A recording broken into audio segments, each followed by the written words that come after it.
Hey folks, Jim Thomas here, Fitness Management and Consulting, and welcome to our channel today. I appreciate you being here, and welcome back to all of our subscribers. Very much appreciate you being here. And if you're new to the channel, if you're finding us for that very first time, welcome. Please subscribe. Please hit the like button. Consider becoming a member. And then to learn more about me, learn more about my company and how we can help you with financing, with funding for your new business, how we can help you with marketing, help you drive more people in the front door, sales training, free streaming services, numerous things to help you do that. Check out those links below. All right. And so with that said, let's get into our topic here today. And this is 10 traits that toxic gym sales managers exhibit. 10 traits that toxic gym sales managers exhibit. Now, before I get into this, and I've seen a fair amount of this over the years, right? Before I get into this, let me talk a little bit. A lot of times the reason you have this, I think, is we promote people who really aren't ready. And this is how they respond. This is how they react to this. Okay? Some folks, they become a student. I'll use myself as an example. I was a salesperson, and I got promoted over the assistant to become manager just because I was good in sales. I think that was it. Okay? I got along with everybody, had other things, but I didn't know a single thing about management. I'd not ever managed one person, okay? And I had my struggles too. And there was probably some times in here that I did some of these things. But ultimately, I became a student of this, okay? And I learned it and became good at it, okay? And so sometimes when you have these things that happen, not always their fault. And if you're this person, okay, if you've done some of these things, it doesn't mean these things can't be corrected. They can be corrected. I have seen these things be corrected, okay? We want to get around the right people. We want to get around high achievers, people that are positive, people that are looking for solutions. So there's always ways we can do this. So let's talk about some of this. And if you're a salesperson in this environment, I would give some serious consideration to turning the other direction and running and finding another opportunity. You can stay within the industry, but we want to get away from these folks like this because, we want to flourish. We want to do well. Okay? And so take a look. One of the things, too, before I jump into it, is, sometimes, and I'll kind of go to that ownership level, why do we keep people like this in place? Because we don't feel like we have options. And this is part of the reason that we're always recruiting. We're always recruiting. We've got a full written recruiting plan of action, okay, and how to do that. So let's just talk about some of these toxic traits that some gym sales managers can exhibit. Number one, they're arrogant and unapproachable. They're arrogant and unapproachable. When I talk about arrogance, I always talk about there's a fine line there between confidence and arrogance, right? And unapproachable. Managers, we want our managers to be approachable. Managers are a resource center. Managers are there to help. And if you're a manager right now that struggles with that, you might have someone that looks at you and thinks, oh, well, you're a toxic manager. Maybe it's because you're unapproachable. Maybe it's because you've crossed that line between confidence and arrogance. No one cares about how great you are in sales. What they care about is how great can you make somebody else. Okay. Number two, they're hypersensitive to criticism. They're hypersensitive to criticism. If you're truly trying to get better, if you're truly trying to be a student, you should welcome that. You should welcome criticism. Okay? Become a student of this. The truth is, if you're not getting some kind of criticism, you're probably not pushing hard enough. And so some of this is how we choose to view it. So if you're a manager and you're in this situation, hey, how can we change how we look at some of that?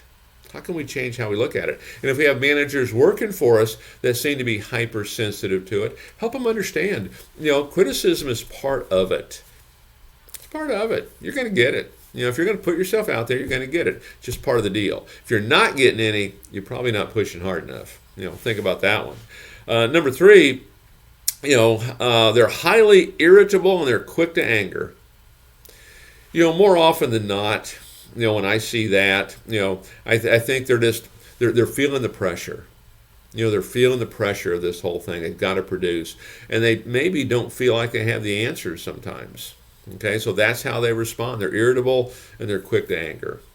Okay, and again, if they're working for us, we want to make sure that we are training and we're teaching people how to handle that, because we don't want them to feel that way, because they're leading our staff and our people that work with us. This is our brand. This is how people are going to see us, and we don't want to have that kind of toxic environment inside our gym. Number 4, they can be surprisingly childish. Okay, folks that have the toxic behaviors and toxic traits, they can be surprisingly childish. And part of this is, I think, is understanding the role. I would get back to taking that step from being a salesperson to a sales manager. What our job here is to make somebody else great, make somebody else the star. As a manager, I'm not trying to be the star. I'm not trying to be the guy. I'm trying to help someone else do that. I want to be a star maker. Okay, that's what I want to be. And sometimes we might argue over who gets the sale. Let them have it. If they earned it, okay, let them have it. Number 5, they expect the impossible. And sometimes this is done, they think they're doing the right thing. There's a difference between kind of expecting the impossible and high expectations. And some of this is just how we treat people differently. If I've got a person who's relatively new at this, kind of struggles, or I've got a veteran, my goals and expectations could be significantly different.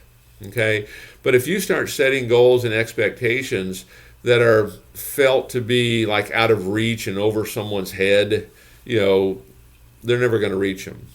Okay, we have to kind of sell that idea, because at the end of the day, for you folks that might be going through some of this, or we have staff that is, okay, if we want to change somebody else, we need to first change ourselves. That works at all levels, right? So, if we're putting out what seems to be impossible goals, consider, how are we selling that? How are we selling that idea? I mean, we put out, I know I do it frequently, high expectations, big goals, but I take the time to kind of educate on it. Hey, here's why we can do it. Here's how we want to break this down. Okay. Number 6, they're overly dominant. They're overly dominant. The thing too, people that are great at this, they delegate. They put other people in a position to succeed. They trust. They believe in others. If they make a mistake, they help them. Sometimes that overly dominant person, well, just give it here, I'll do it. Okay? And again, doesn't create that environment of confidence. It doesn't create that environment of high self-esteem. Number 7, they belittle other people's feelings. And more often than not, when I see this just in the sales capacity, it's saying how great we are at sales, and you're terrible at this. And that's not going to work. That's not how it's done. Okay? Some people do it. Sometimes they just don't know any better. And so if we're the boss, how can we help them? How can we help them? Now, if you're the person that's stuck in that situation, I would give some consideration to, finding some other alternatives here, because that's not going to be the environment in most cases you're going to enjoy walking into every morning. Okay? They're incompetent. Okay? And what I mean is, nothing is ever their fault. Nothing is ever their fault.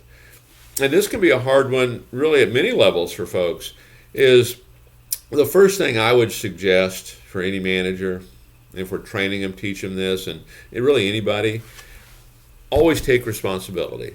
Mary, I accept full responsibility. A customer comes in and complains because they didn't get the service they wanted, they didn't get this, felt like they were double billed. Mary, I take full responsibility. Okay? It's amazing how that'll diffuse the situation. But folks that are toxic, they won't take any. They'll point the finger. No, it's you. It's somebody else. Okay? The secret here is take responsibility. Mary, I understand. I take full responsibility. Number 9, they're highly controlling. They're highly controlling. They want it done their way and the only way. And again, this comes back to really training. Many times folks that go through this, maybe it was a bad hire, but maybe no one's really trained them how to do it. I know when I first learned, I tried a few different things. I didn't really know how I was supposed to do it. I finally figured it out. But they're doing whatever they think they can do sometimes. Sometimes this can be innocence. Other times not. Okay. But, they're highly controlling. And when I look at this, there's a wide road we can go down to have success. And if other folks have ideas and things they want to do, and it's within those parameters of that kind of sales straight and narrow, I'll use them. I'll use their ideas before I use mine because I want them to own them. Okay, I want them to own the idea because they're going to take it and work it that much harder, I think. Okay, and then number 10 on the 10 traits of toxic gym sales managers, they see other people as obstacles. They see them as obstacles.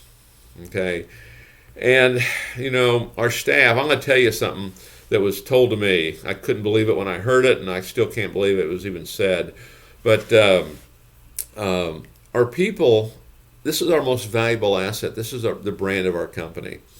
And I remember talking to a guy one time. He was like the area director of a large organization, and he was talking about how he viewed his staff. And what he said, he goes, my staff is kind of like a piece of paper. When I'm done with it, I just tear it up, throw it away, and I get me another one.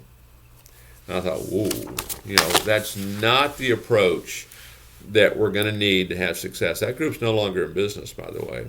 Okay, that's not the approach that's going to work. We want to view our people as our most valuable asset. We want to treat our staff like we would our very best customer. We want to train them and teach them, and we want to create an environment that allows a motivated person to act. So take a look at some of this. Hopefully we don't fall into any of these traps. If we do, let's talk about some ways maybe we can fix it. You know, happy to hear your comments below. So folks, my name is Jim Thomas. My company is Fitness Management and Consulting. Appreciate you being here at the channel today. And if you've not yet done so, please subscribe. Please hit the like button. You know, consider becoming a member. And then to learn more about me, learn more about my company and how we can help improve your business, help get you funding, free streaming services, you know, marketing promotions, sales training, you name it. You know, check out those links below. And we look forward to seeing y'all in that next video.